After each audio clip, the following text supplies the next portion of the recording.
but it's still not enough. We need 10 fishes like this. Yes. And then it will be like really cool. אביבי? Coming up in the way. עוד תזרוק לשם ונוציא את שתיים. Favorite zigrig. Zigrig! My second disgusting one.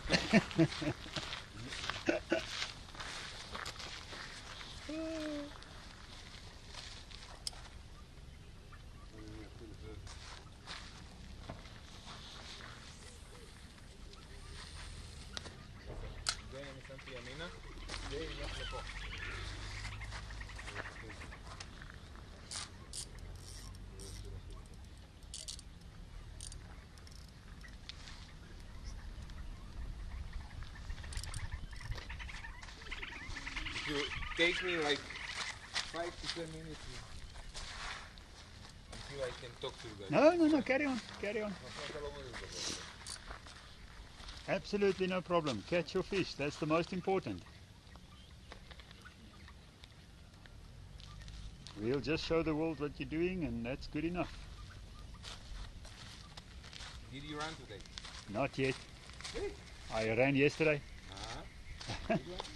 I think that you are live? Live right now? Yeah, not well. We started it, so it might be live. Yes, we are. Cool. It's not the issue, just We are live.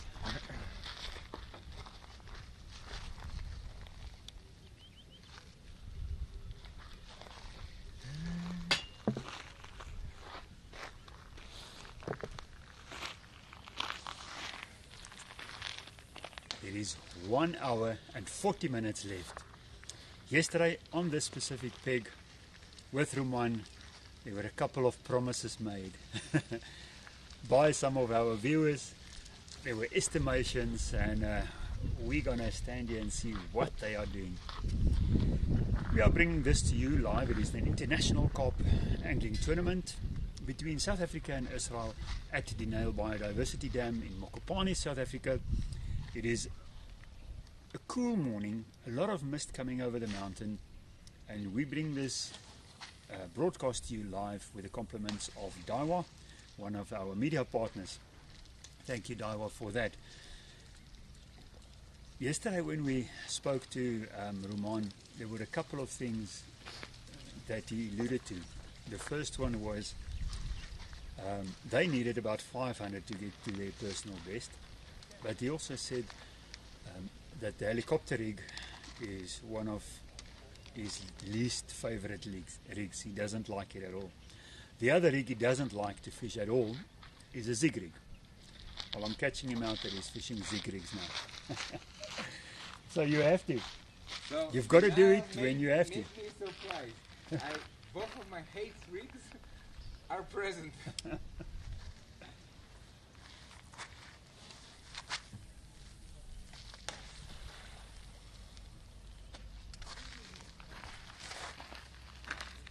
So what we've seen at the other pegs is now transpiring here as well.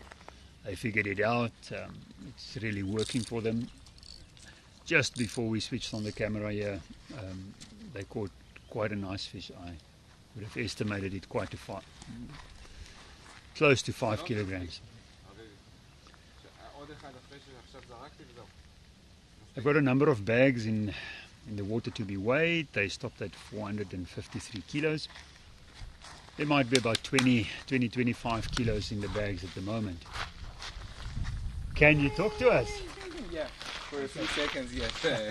Yeah, we can try, guys. So until the fish interrupts you. Okay. Okay. I hope it will be soon. You figured out a couple of things. You look in good spirits. It looks like you are. Well, I'm always in a good spirits because two things actually. First, my wife just landed in Johannesburg and I have a bite. That's it. That's the one that he just cast. And that's what we want to see.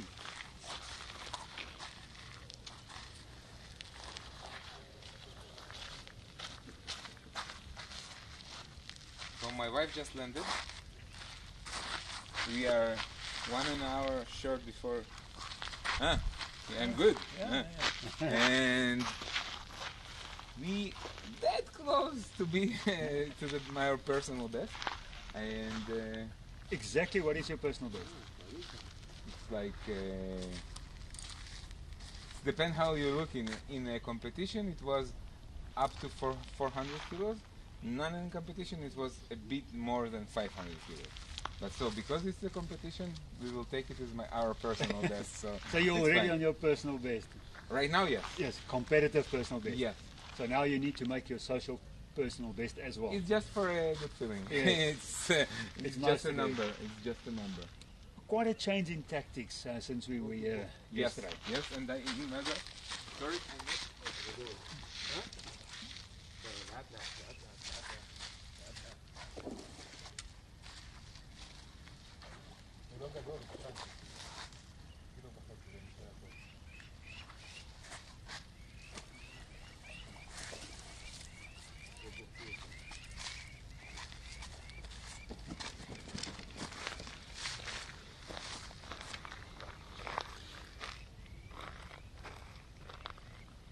Once again, just come back to the effectiveness of zig rigs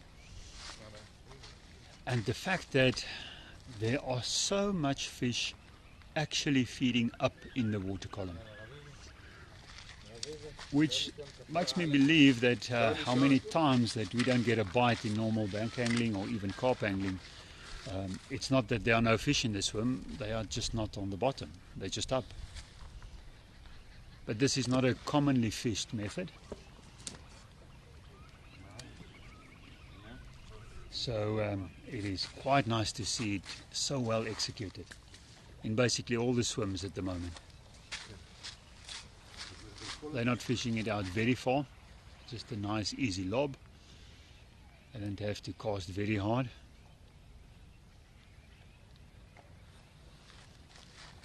With Saki and Christu, they're working two spots, both of them on zig rigs, which is fairly intricate.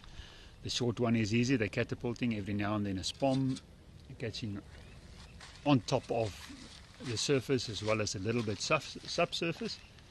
And they're working that spot all the time, while at the same time they're also working the deep spot, which must be 100 meters at least, which they have to feed constantly and cast accurately at that depth. Here, Roman and Raviv is catching maybe at 30-35 meters. So it's easier to do, and they're only doing the zig rigs on the one spot. The other spot's lying with bottom baits. That's correct. Yeah, sorry. Oh, you have to catch a fish. Yeah. The tempo looks quite good. You cast it there 2-3 minutes, a few spoms. So we were talking about the tactics, the tactical change between yesterday afternoon to now.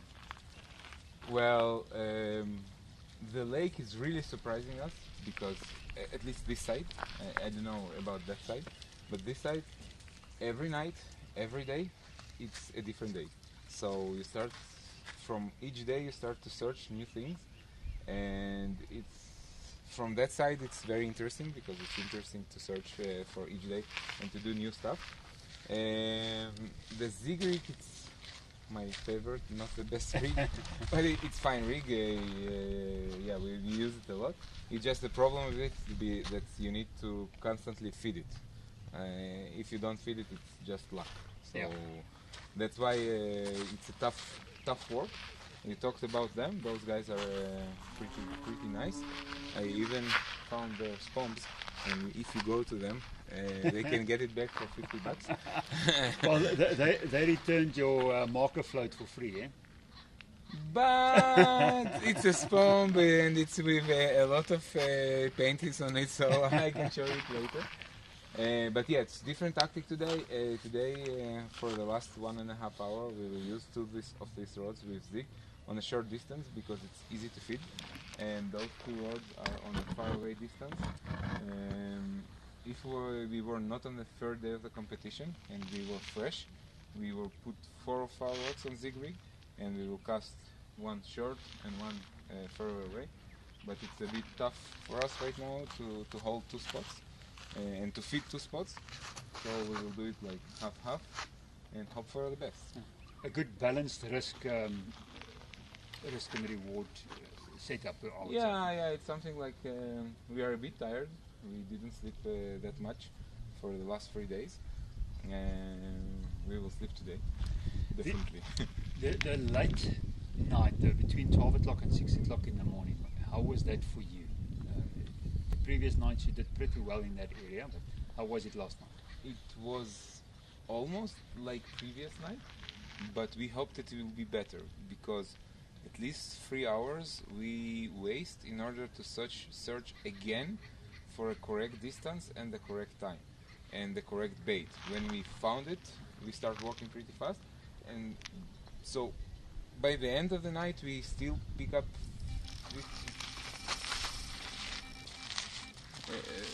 50 kilograms of fish. Yesterday we did like 65 kilograms, so we are almost on the same spot. But we lose half of the night in order to search a new tactic, new things, new baits, and that's the interesting thing in carp fishing, I think. Continuously change. Yes, it's definitely. But you know, the next day, if we will have another competition, it will be much easier for us. We hope so. Your team on the other side, Anton and Robert, they are doing really, really well. Yeah, well over 500 kilos. Yeah, we talk constantly. We are crazy. For us, it's really crazy. Like, there is a distance of 300 meters between us, and it's totally different type of fishing. I mean, the baits that they are working, not working for us. The bottoms are different, the timelines is different, the fish movement is different, and it makes us really crazy because we don't understand how it could be possible for 400 meters, but it's true. And they are really kings. For us, for Israel team to pick up that amount, we came for to fight in order to get practice to pick up a lot of fish during a short period of time, because we are not used to it. So, sorry.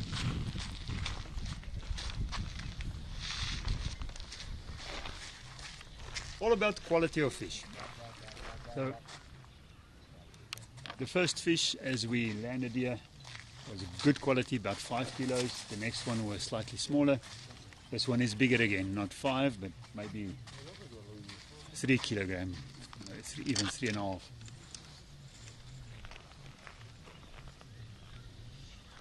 Ten fish like that, it's 35 kilos, and can put you right back onto a target.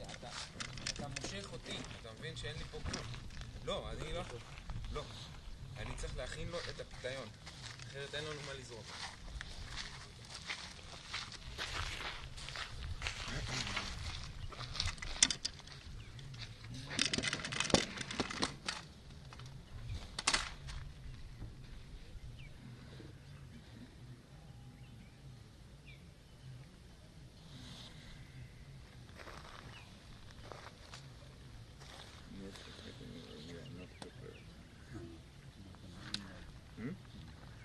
We weren't prepared for this. We took it with us, but we didn't think that it will be like half of our time that we need to spend it.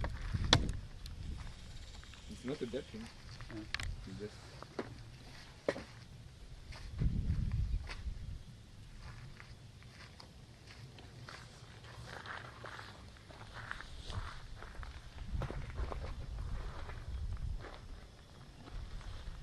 the South African pig at the far side in a B zone, now working quite hard. They were also at a good rate, close to 700 kilograms.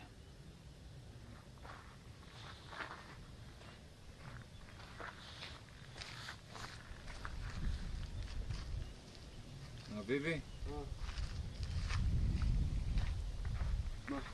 איך שאני זורק, תן עוד איזה 2 ספונגים, סבבה?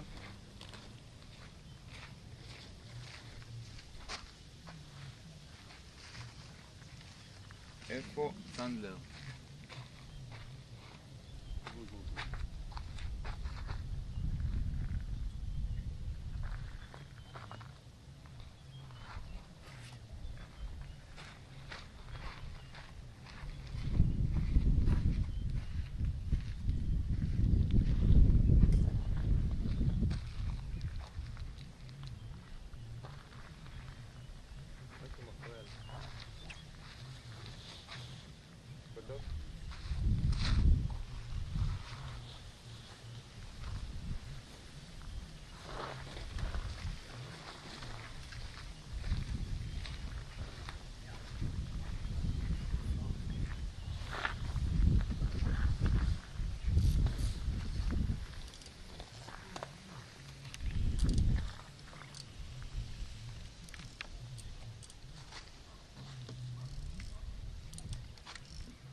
Roman, there are two questions from our viewers that we would like to just to ask you, and then we're going to leave you so that you can catch your 500 kilos.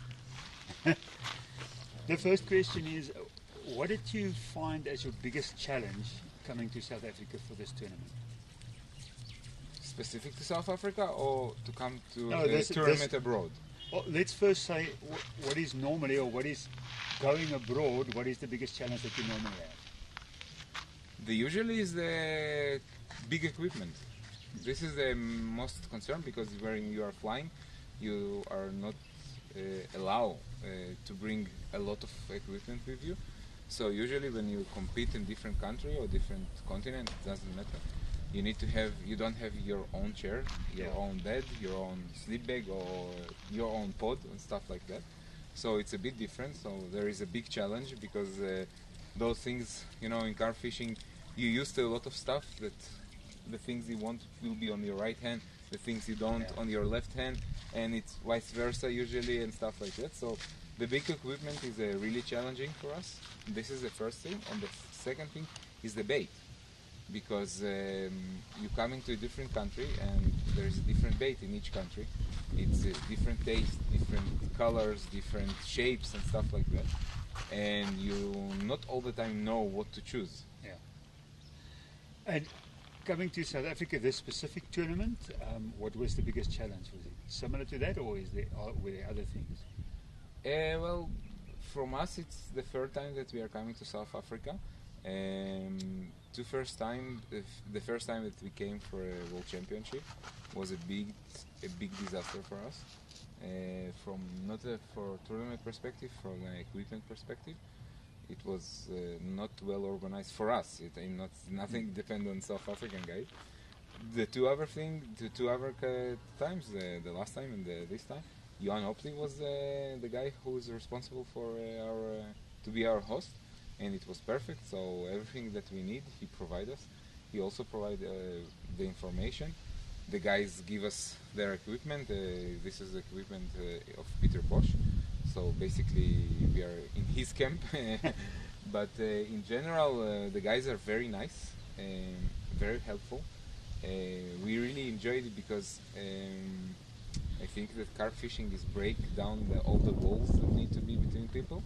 And when you meet people that from South Africa and they meet people from Israel, I believe it's a good experience for both sides, and for now it's really perfect and it works very well. The last question, carp in Israel. What is the type of carp? How big are they? How many are they? Talk to us a little bit about carp in Israel. Well, first of all, come and see. This is the best advice. Okay, so to our viewers, if you want to know what is happening in Israel and carp, go and see. The second issue.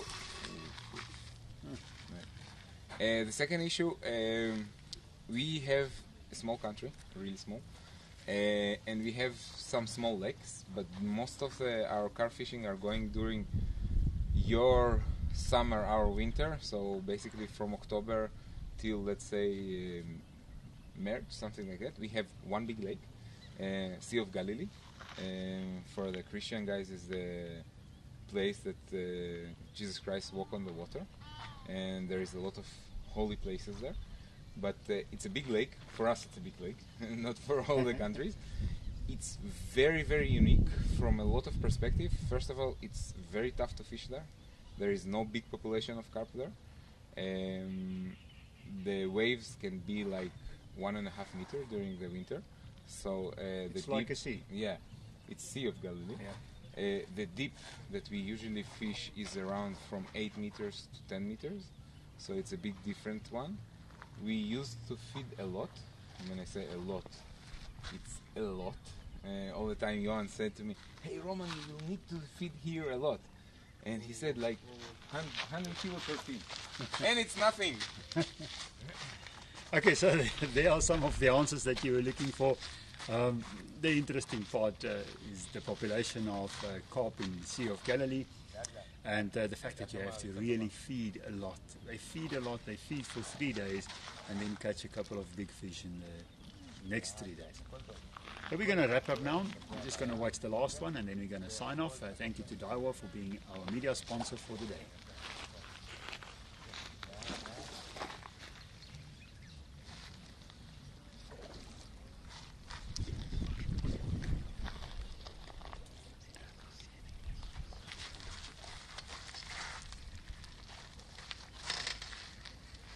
אתה לא שולט בו בכלל? לאט לאט. לאט לאט.